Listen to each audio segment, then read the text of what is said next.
Olá, turma. Pessoal, vamos dar continuidade aqui às EDO de ordem superior. Na aula anterior a gente comentou sobre as EDO de ordem superior. Falamos os principais conceitos e definição dessa grupo de equação. E hoje iremos tratar das EDOs homogêneas e não homogêneas de ordem superior. Então vamos lá. Como a gente comentou na aula anterior, a equação 3, né, com f de x aqui, é a equação genérica das EDO de ordem n. E quando eu tenho o segundo membro igual a zero, aí eu tenho aqui que essa EDO é dita EDO de ordem n homogênea. Claro, com esses coeficientes todos aqui, no máximo funções de x, a gente diz que essa EDO aqui é a EDO linear. Então essa é a forma genérica da minha EDO de ordem superior homogênea, com f de x igual a zero. Muito bem. Um teorema importante é chamado teorema da superposição. Para que serve esse teorema? É quando é dada a minha equação 3, né, a EDO homogênea, e eu tenho k soluções para essa solução, então a combinação linear dessas soluções ainda é solução para a equação dada. Vamos ver isso.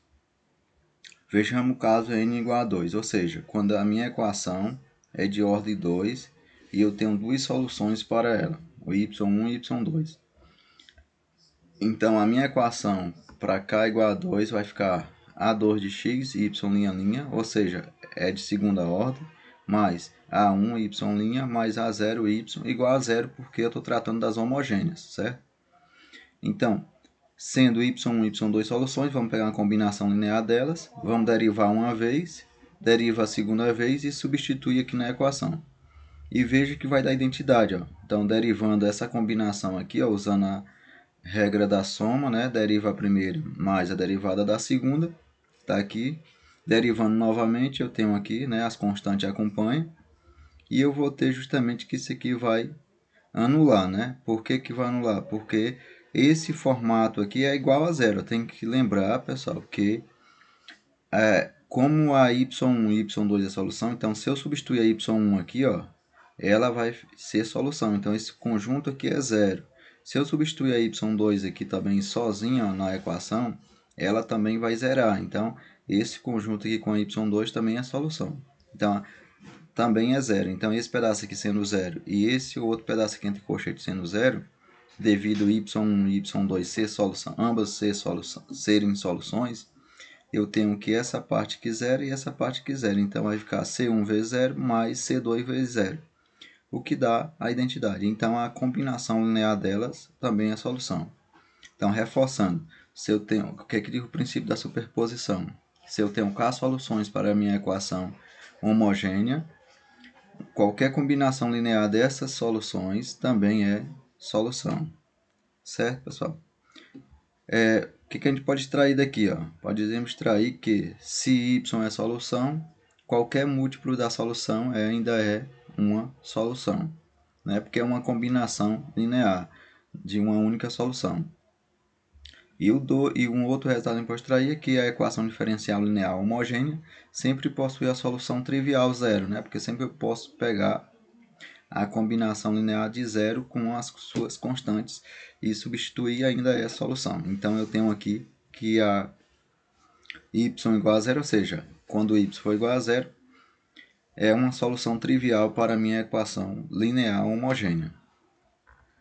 Vamos ver alguns exemplos. Eu tenho aqui duas soluções, e elevado a 2x e elevado a 3x, solução para essa EDO. Verifique que de fato é a solução. Se eu derivar uma vez, fica 2 e elevado a x, derivando duas vezes 4 e elevado a 2x, substituindo na equação, aqui vai ficar 4 e elevado a 2x, com mais 6 elevado a 2x dá 10 elevado a 2x. A segunda derivada fica 2 elevado a 2x, quando eu multiplico por 5, fica 10 elevado a 2x. Então, isso aqui é zero. Então, essa de fato é a solução. Esta também, fazendo o mesmo teste, eu tenho que também é a solução. Ora, a combinação delas também é uma solução da equação diferencial, porque, vejamos, a combinação delas, se eu derivar a combinação dela, aqui vai ficar 2c1 elevado a 2x, aqui vai ficar 3c2 elevado a 3x, derivando novamente fica 4C1 elevado a 2x, derivando novamente aqui fica 9, perdão, 9 elevado a 3x. Se eu substituir isso na minha equação, novamente eu vou ter a identidade igual a zero. Muito bem. Da mesma forma, eu posso comparar essa aqui, ó, essas duas aqui, ó, são soluções para a equação. O teste é bem rápido, deriva uma vez, duas vezes, substitui na equação. A mesma coisa faz com y2. E veja que a combinação linear delas também é solução. Né? É só fazer a derivada, é muito simples. E a terceira aqui, ó, tem novamente segunda ordem. A ordem dá o número de soluções da equação, então tenho duas soluções aqui para essa equação. E eu tenho que a combinação delas também é solução. Bom, já conhecemos, né, algumas soluções para a equação diferencial homogênea. Ou seja, se eu conhecer algumas soluções para a equação linear homogênea, o que eu sei? Eu sei que qualquer combinação linear também é solução. Porém, o que eu quero agora é determinar um critério para determinar a solução geral para essas equações. Então, vamos lá. O teorema a seguir ele vai nos dar um resultado importante para obter a solução geral de uma equação diferencial homogênea. Então, primeiro, seja n soluções da equação diferencial homogênea, né, que é a 3.3 que eu estou chamando, é a equação diferencial linear homogênea, em um intervalo i. Então, se todas essas n soluções são soluções independentes, ou seja, são LI nesse intervalo, né, a gente já sabe que elas são LI se somente se o Wronskiano for diferente de zero, para todo x nesse intervalo, então eu vou ter que a combinação linear dessa aqui dá a solução geral. Então, repetindo, se todas as n soluções da minha equação for linearmente independente, ou seja, for LI, o Wronskiano for diferente de zero, então a solução geral é a combinação linear delas. Está aqui a nossa definição. Então, se essas n funções são LI linearmente independente para a equação diferencial homogênea, né, 3.3, no intervalo de solução, onde as funções são contínuas, o conjunto de solução no intervalo é a combinação linear delas, que é o que diz aqui o teorema 8, 3.1.8. Então, dadas as funções, se o Wronskiano seja diferente de zero, ou seja, são todas LI, então a solução geral para a minha equação é a combinação linear de todas essas n soluções, porque elas são independentes. Está aqui. E se pelo menos uma for, se o conjunto for LD, pelo menos uma é a combinação delas. E essa uma eu uso ela só uma vez, porque é combinação uma da outra.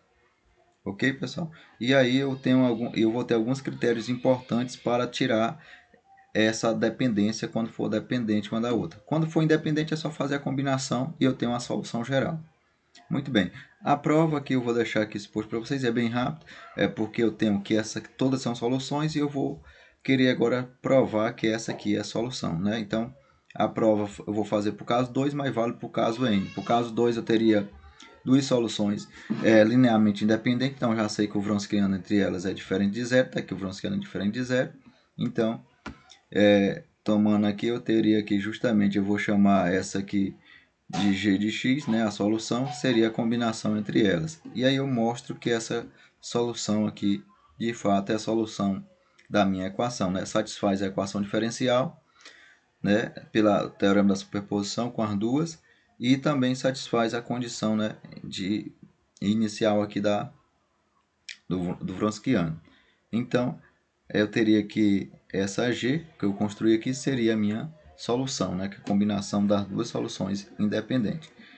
Isso aqui não tem muito problema, é muito fácil de observar, basta observar as definições que a gente vem construindo anteriormente, né, do Wronskiano e teorema da superposição, e agora da definição delas serem soluções, ambas serem soluções. Então, eu tenho aqui, se essas soluções são independentes, agora por caso n, né, quando eu tenho uma EDO linear homogênea de ordem n, eu tenho n soluções, essas n soluções, se elas forem LI, a combinação linear delas é uma solução geral para a minha equação. Vejamos alguns exemplos. Ó. Veja que essas duas soluções são soluções para o problema, a gente já viu isso. Veja que o Wronskiano dela é diferente de zero, né, porque dá uma potência. Então, sabemos que as funções são LI devido a esse resultado, a gente viu na aula anterior, quando o Wronskiano for diferente de zero. as funções são LI. Portanto, a solução geral é uma combinação dessas duas. Ó. Então, aqui seria a solução geral para a minha EDO. Né? Para essa EDO aqui, a solução geral é esta. Por quê? Porque essas duas soluções particulares, particulares entre aspas, né? Essas duas soluções, vamos dizer assim, soluções individuais, satisfaz a equação e são LI, portanto, a combinação linear delas é a solução geral da minha equação. Um outro problema que eu tenho esse aqui, ó, esses dois aqui, são soluções para a equação. Novamente o Wronskiano está dando 2, que é diferente de 0. Portanto, as duas funções são LI, então a combinação linear delas é a solução para a minha EDO. A mesma coisa eu tenho aqui nessa outra EDO de segunda ordem, duas soluções cujo Wronskiano está dando diferente de 0 para todo i no intervalo.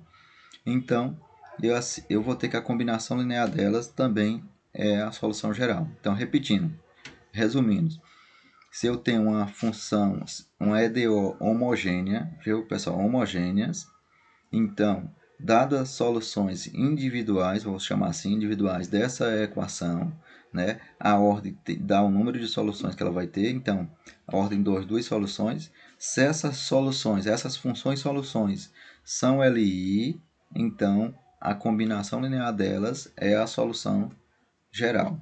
Muito bem, isso para as homogêneas.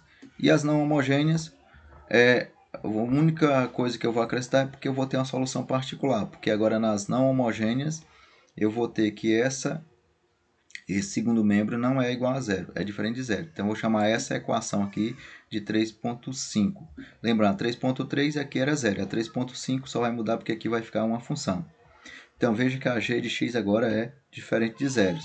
Então, a função, os coeficientes, a função coeficiente depende de x ou são constantes para ser linear. Então, eu tenho aqui um teorema da superposição para as não homogêneas. O que eu tenho? Eu tenho primeiro que se eu tiver de uma equação 3.5 aqui de ordem n, eu vou ter que ela também vai ter uma homogênea associada. Qual é a homogênea associada? Basta eu considerar essa parte aqui igual a zero. Então, quando eu considero essa parte igual a zero, eu tenho uma equação homogênea associada, cujas soluções têm n soluções porque ela é de ordem n. E aí, pessoal, essas soluções homogêneas associadas, elas fazem parte da solução geral, né? Ou seja, são soluções para a equação da homogênea associada em um intervalo i, e seja, agora tem mais uma coisa importante, a yp eu vou chamar de solução particular. Por que solução particular? Porque é a solução que envolve essa função do segundo membro. Então, também vai ter uma solução para a função do segundo membro, né, envolvendo a função do segundo membro, estou chamando ela de yp, solução particular. Então, no mesmo intervalo, então a solução geral para a minha equação vai ser uma combinação linear da solução da homogênea associada, ou seja, das k soluções para a homogênea associada, mais a solução particular. Então, eu vou ter que esses coeficientes aqui, ó, formam a combinação linear para a homogênea associada e a yp é a solução particular.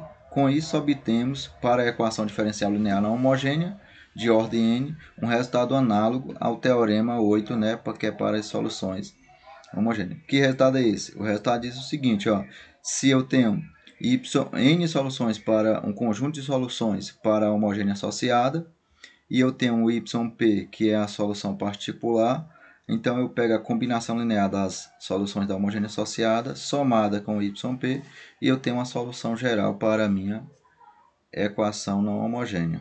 Com isso, pessoal, para provar isso, eu vou considerar novamente o caso 2 e generalizar para o caso n. Como é que eu faço para o caso 2? Eu considero uma EDO, né, aqui, linear, não homogênea, de segunda ordem. Eu vou considerar a homogênea associada, né, com essa aqui com a zero, eu vou considerar que ela tem duas soluções. Quais são as soluções que ela tem? Ela tem a solução, que é a combinação linear dela chamada de yn, né? E eu vou ter a yp, que é justamente a solução particular. Então, fazendo as contas, eu vou chegar novamente que essa aqui gera a minha identidade, né? Fazendo as contas, derivando e substituindo na equação. Daí, da definição 10, e do teorema 8, nós temos que a y, que é a solução geral para essa equação aqui de ordem 2, é a combinação linear das soluções da homogênea associada mais a solução particular. Pessoal, qualquer dúvida vocês podem voltar ao vídeo, confira os cálculos. Pessoal, eu estou falando um pouco rápido, mas vocês podem conferir os cálculos aqui, né? Vocês podem pausar o vídeo a qualquer momento para vocês poderem observar melhor as contas, né? A conta que eu não estou me atentando muito a elas, porque é só derivadas. Vocês sabem fazer isso já, derivar. Então, vamos lá. Então, eu teria que essa YP é uma solução para a equação diferencial não homogênea, né? Estou chamando ela de 3.5, de enésima ordem, em um intervalo. Então, para a forma genérica, eu vou ter que essa YC, que é a combinação das homogêneas associadas, é uma solução para a homogênea associada. E quando eu somar com essa solução da homogênea associada, que eu estou chamando de YC, alguns livros chamam de YH, solução da homogênea associada. Quando eu somar com a YP, isso aqui dá a solução geral, né? Então, a solução geral para a homogênea. Para a EDO linear de ordem n não homogênea é YC mais YP. Quem é YC? É a solução, é a combinação das soluções da homogênea associada. Muito bem, gente. Então, vamos lá. Se eu tenho essa EDO aqui, por exemplo, e digo que 1/4 de elevado a 3x é solução particular para a equação, vejamos, de fato, que essa aqui é a solução uma solução particular para a equação. Porque se eu derivar a primeira vez, vai ficar 3/4 de elevado a 3x. Se eu derivar a segunda vez, vai ficar 9/9 de elevado a 3x. Se eu substituir tudo isso aqui na equação, ó, veja que se eu substituir na equação, isso gera justamente identidade. Fica e elevado a 3x de um lado e do outro fica e elevado a 3x também. Então, de fato, essa aqui é uma solução particular para a minha EDO aqui não homogênea, de ordem 2. Então, o que eu faço? Se eu souber as soluções particulares delas, né? Aqui eu já tenho as soluções particulares, o y1 é elevado a 2x e y2 é elevado a menos x, eu tenho a solução geral. Quem é a solução geral? É a combinação das soluções aqui da homogênea mais a particular. Então, pessoal, é desse formato que eu tenho a solução para a EDO não homogênea. Muito bem, por enquanto a gente está só construindo a teoria para a gente chegar na parte dos cálculos, certo? Então vejamos agora. Para finalizar esta sessão, apresentaremos o resultado, né, conhecido como princípio da superposição para as equações não homogêneas. Como eu já falei, né, se eu tenho as soluções da homogênea associada e eu tenho a solução particular, então eu vou ter justamente que a solução, se eu tiver também várias soluções particulares, que eu posso não ter só uma, posso ter várias, então eu pego YP sendo a soma de todas as soluções particulares e a solução geral será justamente a soma de todas as soluções, a combinação das homogêneas mais a soma de todas as particulares, né? Porque seja várias soluções particulares para a equação, posso ter esse caso também. Então, a YP será uma combinação delas. E como a gente já construiu, a solução geral é a solução da homogênea mais a YP. Muito bem. Então, vejamos. Considere essa equação aqui, por exemplo. Nesse caso aqui, ó, veja que é o segundo membro. Ó, eu tenho mais de uma função. Então, eu vou ter uma solução particular desse formato. Eu vou ter outra solução particular desse formato e mais uma desse formato. Então, a solução particular geral vai ser a soma dessas soluções particulares. Então, eu vou ter que a solução particular, por exemplo, aqui, ó, vai ter a solução particular 1, que é cadê a solução particular 1, a solução 2 e a solução 3. Então, sabemos pelo último exemplo, né, se eu pegar aqui 1/4 é solução para essa equação, nós vimos. Então, fica como exercício mostrar que YP2, que é aqui, ó, que é 2/3 desse aqui, mais esse aqui também é solução, e a YP3 também é solução particular para essa equação. Aí, pelo teorema da superposição, eu tenho que a solução particular é a primeira aqui, é 1/4, mais a segunda, cadê a segunda? Está aqui a segunda, mais a terceira. Então, essa aqui é a minha solução particular para essa equação. Então, para essa equação, veja o tamanho da solução particular, né? Por enquanto, eu estou deixando como exercício só provar que isso aqui é solução. Como é que eu provo que é solução? Deriva e substitui na equação. E mostra que é solução. Como é que eu mostro que é solução? Que gera uma identidade.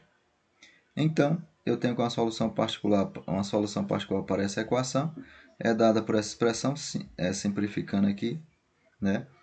Aí do exemplo nós temos que a combinação aqui da solução da homogênea associada. Então, a solução geral é a combinação da homogênea associada mais a particular. Então, aqui é a solução geral para o meu exemplo. Aí, pessoal, vai ficar como exercício vocês testar. Por enquanto ainda não falei, ainda não cheguei a comentar os métodos, mas já tem muita coisa para se fazer. É vocês comentar aqui, verificar se essas funções são soluções, né? Então, determine, se possível, a solução geral, ou seja, quando é que você quer possível, CLI ou CLD. Reveja o vídeo, volte na construção da teoria, ela é muito importante. E aí eu quero que vocês façam essas questões aqui, ó. São 3 questões, a questão 4, 5 e 6. Qualquer coisa vocês pausem o vídeo, né, nessas questões e façam elas, viu? A 4 aqui, ó, só determinar se possível a solução geral da equação lineares dada. Então, as primeiras aqui todas são homogêneas, eu quero que você determine a solução geral. Eu já tenho aqui as soluções individuais, como eu estou chamando. Veja se essas soluções individuais são LI ou LD e monte a solução geral. A mesma coisa nessa aqui, ó, considere a equação diferencial. Essa aqui é uma equação não homogênea. Mostre que x e 1 são soluções da equação homogêneas. Então, mostrar que y igual aqui é y igual a x e y igual a 1 são soluções da homogênea. Então, veja se isso escreva a solução geral da homogênea associada. Então, eu quero primeiro na letra A só a solução da homogênea associada. Então, você vai escrever só a solução da homogênea associada. Na letra B, mostre que essa solução aqui é a solução particular, da mesma forma, mostrar que é a solução particular e determinar a solução geral. A solução geral já pega as duas, já pega a particular e a homogênea associada. E essa aqui, ó, considere essa aqui ó, é mais elegante essa questão, porque essa questão aqui, os coeficientes são todos diferentes, são uma equação não homogênea de coeficientes variáveis. Os coeficientes são diferentes de zero, são diferentes de constante, perdão, os coeficientes aqui são funções. E aqui eu quero que vocês mostrem que essas duas aqui são soluções da homogênea associada e que essa aqui é a solução particular e, por fim, escreva a solução geral. Então, pessoal, reveja o vídeo, pause se necessário, faça essas 3 questões e bons estudos e até a próxima aula.